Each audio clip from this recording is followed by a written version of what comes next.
What's up, guys? Welcome to my channel, Joseph Thompson's World. Today's video is going to be on the history of Chad, and I'm going to kind of jump right into this. If you like what you see, please subscribe.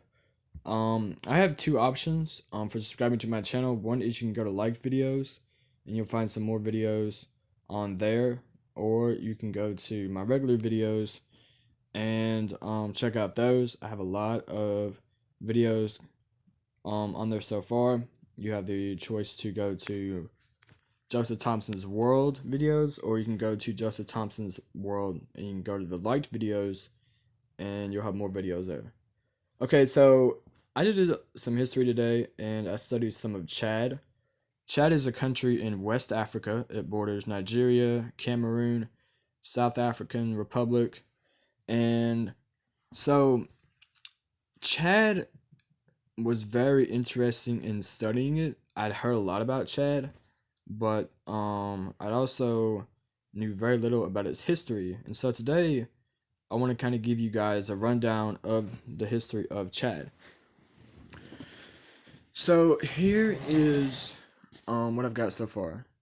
Okay, so beginning in the 7th millennium BC, human populations moved into the Chaldean basins in great numbers. By the end of the first millennium AD, a series of states and empires had risen and fallen in Chad's Sahelian strip, each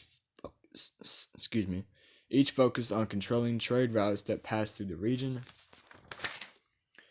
France conquered Chad by 1920 and incorporated it as part of the French Equatorial Africa. In 1960, Chad obtained independence under the leadership of Francois Tambobei. I don't know how to pronounce that guy's name. This sparked resentment towards Francois's policies in the Muslim North. Okay, so Francois Tamboli resentment towards his policies in the Muslim North culminated in the eruption of a long-lasting civil war in 1965. So the Chaldeans didn't like his policies, and so there was a civil war in the 60s, especially with this thing. In 1979, rebels conquered the capital and put an end to the South hegemony, or I don't know how to pronounce that either. But the rebel commanders fought among themselves until some guy named Hassan Habre defeated his rivals. So basically the war ended. Chaldean-Libyan conflict started in 1978 by the Libyan invasion, which stopped in 1978 with a French military intervention called Operation Epervier. Then Habre was overthrown in turn in 1990 by his general Idris Deby, which is the current president of Chad, Idris Deby. Yeah. And with French support, a modernization of Chaldean armed forces was initiated in 1991. So this was Idris Deby has been the president since the 90s of Chad. And so to kind of break this down, I'm going to kind of break it down sentence by sentence. So it first said, the rebel commanders fought among themselves until Habre defeated his rivals. So the Chaldeans were having this civil war, and they fought among themselves about whatever, they didn't like the outcomes of it. And so this guy named Habre came, and he just put an end to it. Like he said, I'm done. So he defeated his rivals, which were, the rivals, I guess the rebels were his rivals. So, of course, Habre had initially, wiped them out, defeated them.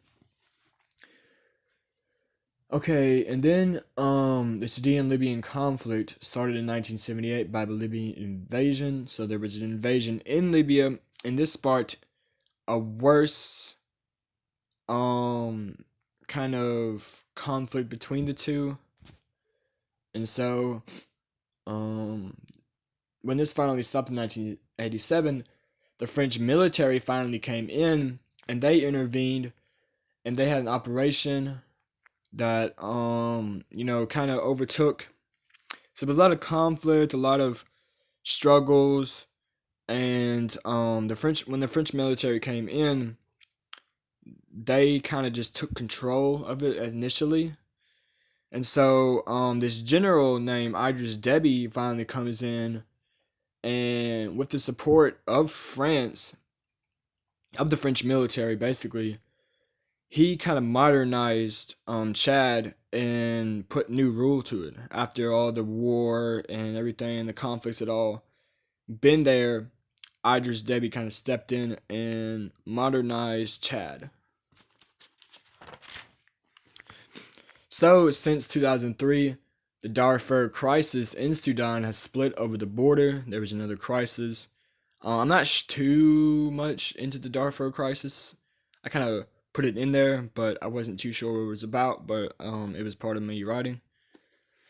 If my voice is bad, I've kind of have a stuffy nose, and I've been sick a little bit today, so my voice may not be on point.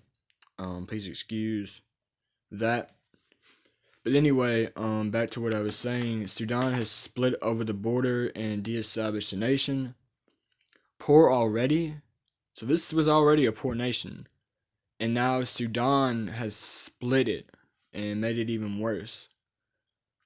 Poor and already, the nation and people struggled to accommodate the hundreds of thousands of Sudanian refugees who lived in and around the camps in eastern Chad. So, people were migrating to Chad, but they couldn't hold and support these Sudanians because they were already poor. So my synopsis of this would be, they had a war, they had conflicts, and Idris Deby kind of stepped in and made it modernized. But with Idris Deby making it modernized, since 2003, Sudan has brought migrators into Chad and made it to where Chad cannot support all the people because they're already poor.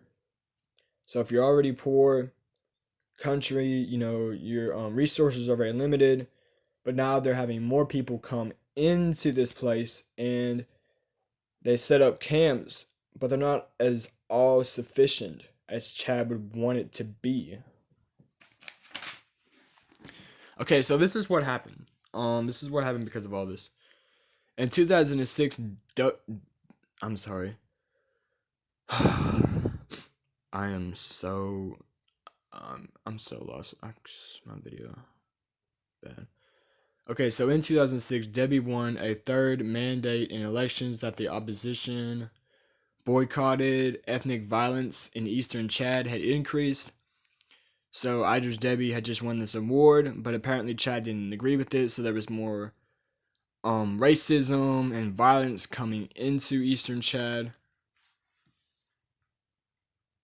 Okay, the U.S. Nation High Commissioner for Refugees had warned that a genocide like that in Darfur may yet occur in Chad. So they said, but this threat was imminent.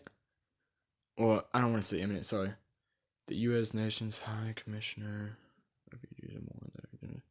So they warned that a genocide was coming. Like this was gonna be a really bad time. Genocide was coming, and the commissioner for this group was like, it's getting worse. In 2006 and in 2008, rebel forces attempted to take the capital by force but failed. So these rebels were fed up. They were ready to conquer because of the poverty and the ethnic violence. Okay, so please subscribe to my channel. Please like what you see. And have a great day. My camera's going down, so I'm gonna have to stop this video, but thank y'all for tuning in.